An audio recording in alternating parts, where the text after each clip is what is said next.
محبت کا تقاضا یہ ہے کہ دوسرے کے عمل سے بے نیاز ہو جاؤ اور محبت کرتے جاؤ۔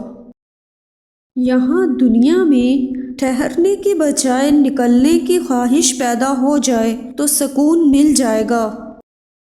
مخلص بندہ کبھی ظاہر نہیں کرتا کہ میں مخلص ہو گیا ہوں۔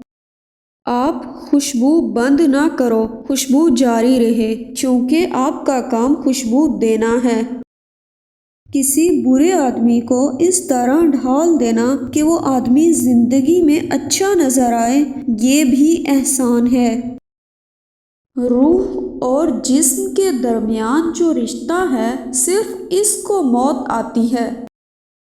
سخی وہ ہوتا ہے جس کے پاس پیسہ ہوتا ہے لیکن پیسے سے محبت نہیں ہوتی۔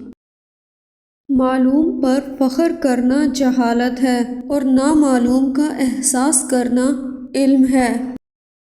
باطن کے شعور کا مطلب یہ ہے کہ وجود اور وجود کی اہمیت کو دریافت کیا جائے۔ جو اہل باطن ہوتے ہیں وہ یہ کہتے ہیں کہ ہر چیز اللہ کی مرضی کے مطابق ہو رہی ہے۔ تزکیہ یہ بھی ہے کہ انسان کسی کو نقصان پہنچانے کی اپنی صلاحیت ختم کر دے۔ کسی چیز کو حاصل کرنے کی تمنا دنیا ہے اور دینے کی تمنا دین ہے۔ جتنا الرٹ ہو جاؤ گے اتنا ہی راز قریب آ جائے گا، جتنی باریکی میں چلے جاؤ گے اتنا ہی جانو گے۔ باریکیوں میں بھی اللہ ہے اور کھلے میدانوں میں بھی اللہ ہے۔ ویڈیو پسند آئے تو اسے شیئر کریں، لائک کریں اور چینل کو سبسکرائب کریں۔